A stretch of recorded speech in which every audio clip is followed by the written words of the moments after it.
من كام يوم في نفس المكان ولكنه في القهوة سألت سؤال واضح وصريح مباشر جدا وفي شفافية كبيرة.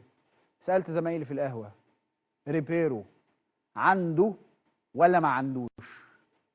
أعتقد عزيزي المشاهد ده الأهلاوي الإجابة وصلت.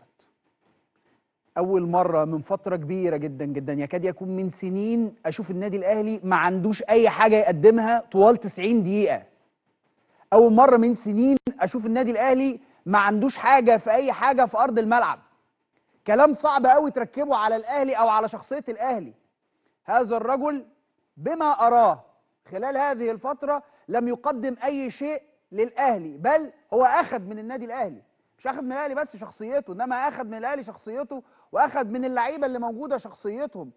هو شبيه للأهلي وليس النادي الأهلي على الإطلاق. هل يعقل أنت النهاردة بتتفرج على الأهلي وبيراميدز، مواجهة صعبة، مواجهة مباشرة، النتيجة هي 1-0 لبيراميدز خلال الشوط الأول، هو الأفضل، هو الأخطر، هو المنفذ، هو المسيطر، هو كل حاجة، هو كل حاجة. بيراميدز كان كل شيء في كل شيء خلال الشوط الأول. هل تتخيل أن الشوط الثاني ليست هناك أي ردة فعل من الأهلي على الإطلاق؟ على الإطلاق. يعني أنت متخيل أن الشوط الثاني شخصية الأهلي بقى بتعمل كده فين بقى ده؟ مفيش. فين؟ مش معقولة انت بتتفرج على مباراة مش فاهم الراجل نفسه فاقد، تحس ان هو فاقد رتم، تايه، مش عارف هو فين، مش فاهم اللعيبة دي بتعمل ايه ولا اللعيبة فاهمة هي بتعمل ايه. انت نفسك محتار هو مين بيعمل ايه يا جماعة. الاهلي مش بس، انا بتكلم على مباراة النهاردة ومحدش يقول لي اصل الوقت، انا معلش اقعد افضل متحفظ لحد ما اشوف، لحد ما اقرا المشهد صح. المشهد في الكرة بيقول لك كل المحللين جم هنا في نفس المكان ده قال لك ايه؟ ريبيرو قدام الفرق المتكتلة ما سجلش، وده شيء صعب جدا جدا لان 3/4 الفرق اللي هتلعبك في الدوري متكتلة. طب ايه الحل؟ قال لك نحكم ونشوف في بيراميدز، لانه في مباراة بيراميدز هو امام فريق ايكوال، فريق انت وهو شبه بعض، او انت وهو عندكم الامكانيات، فيبقى فيه مساحات، فيبقى فيه لعب، فيبقى فيه كوره. مفيش حاجه في اي حاجه، بالصلاه على النبي الاهلي ما عملش حاجه خالص. لاول مره جمهور النادي الاهلي يندع على المدير الفني يقول له ريبيرو باي باي روح. الجمهور سنسور، محدش يقول لي اصل الجمهور ومستعجل، الجمهور حساس، الجمهور ترمومتر، الجمهور بيبقى شايف وقاري. إذا استمر هذا الرجل بهذا الشكل، وهذا هو تخيل ممكن أبقى خاطئ، ممكن، لكنه الراجل ده هينسي الأهلي الشغلانة من بابا الشغلانة. الراجل ده هينسي الأهلي الشغلانة. عربية فيراري مش لاقي سواق. مش حاجة يقول لي إيه أصل اصبر، أصل يا باشا 3 شهور ونص، 3 شهور ونص مستلم نص شهر أنا مش هطلع، أنا مش هعرف أقول كلام بيتقال في أماكن تانية، خلاص مش هعرف أقولها. انا اعرف اقول لما اشوف اكون مشهد. شفنا في كاس العالم للانديه قلنا ايه؟ في كاس العالم للانديه اصبر، استنى، اتأن. انا اللي قلت، انا محدش تاني عشان محدش يزاد عليا، انا اللي قلت اصبر، استنى، شوف، اتفرج، ده لسه جاي، ده لسه ما يعرفش، ده لسه هيعرف. لكن اجيب لك لبن العصفور وتقعد تعمل لي فتره اعداد واشوفك كده بعد فتره الاعداد؟ لا يا باشا، ده مفيش حاجه. النتيجه زيرو، المحصله زيرو. ده مش الاهلي.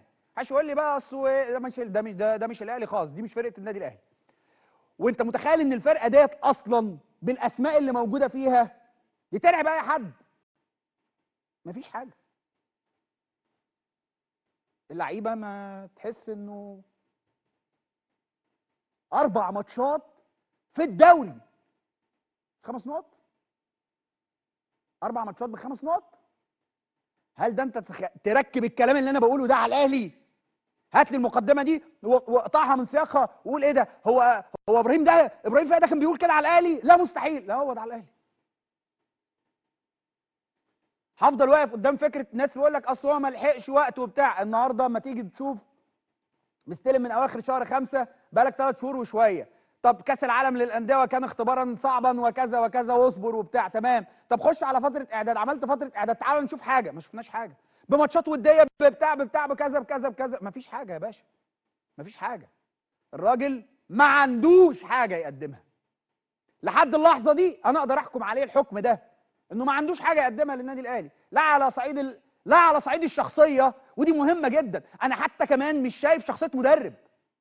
انا كراجل يعني متفرج عايز اشوف بقى مدرب، يعني عايز اشوف مدرب الحاجات دي بتاعت الكوره، اللي ليها علاقه بان انا هقف في الشوط الثاني كاتشن واشد اللعيبه واشد الملعب.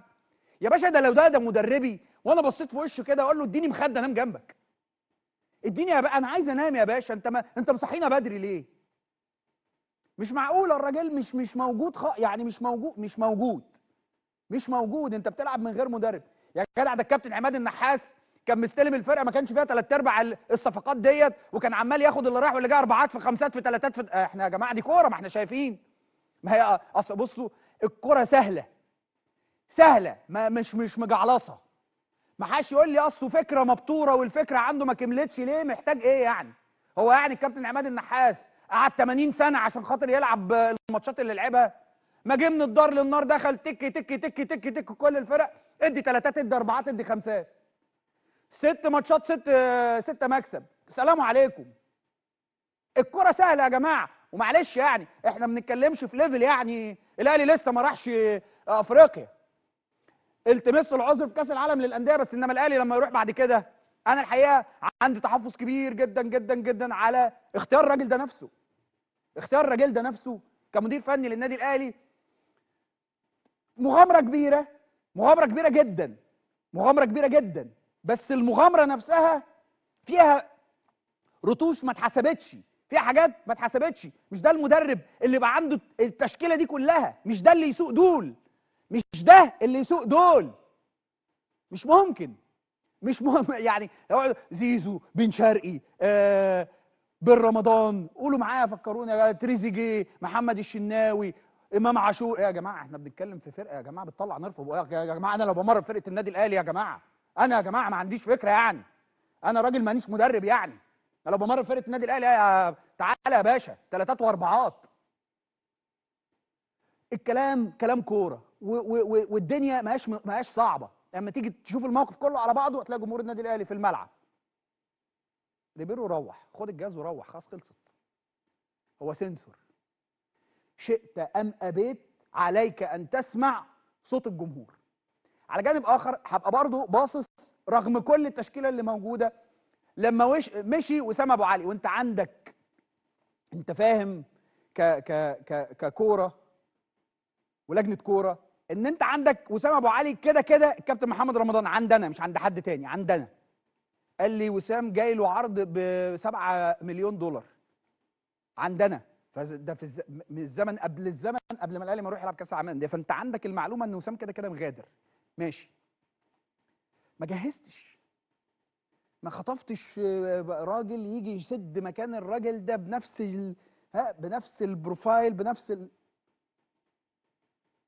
انا بقولها لك اهو.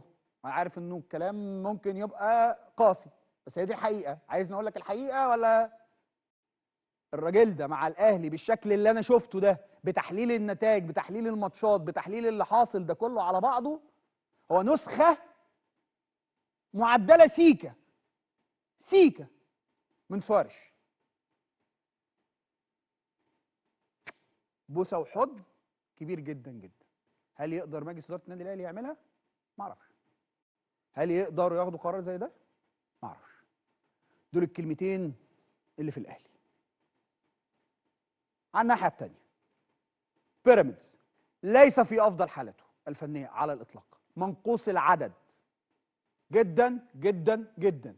عد معايا: مصطفى فتحي، رمضان صبحي، محمد الشيبي، محمود مرعي، ها 4 5 6 تقايل فرد. ومع ذلك رغم حاله التخبط في الاداء، وده يفهمك انت كاهلي بعيد، بس انا كبيراميدز كنت مركز. انا كيوريتشيتش كنت مذاكر كويس، كنت مركز كويس قوي. بيراميدز واخد نص الملعب من الدقيقه الاولى. صباح الخير، اهلا وسهلا، ازيك، ايه الاخبار، انت كويس، انا كويس، نص الملعب بتاعي انا شاريه النهارده، انت تمام، اه تمام، انا دفعت، انت اشتريت، يلا بينا يا باشا. فبيراميدز شاري نص الملعب طول ال 90 دقيقه، واخده ملك مش ايجار. بلاتي توريه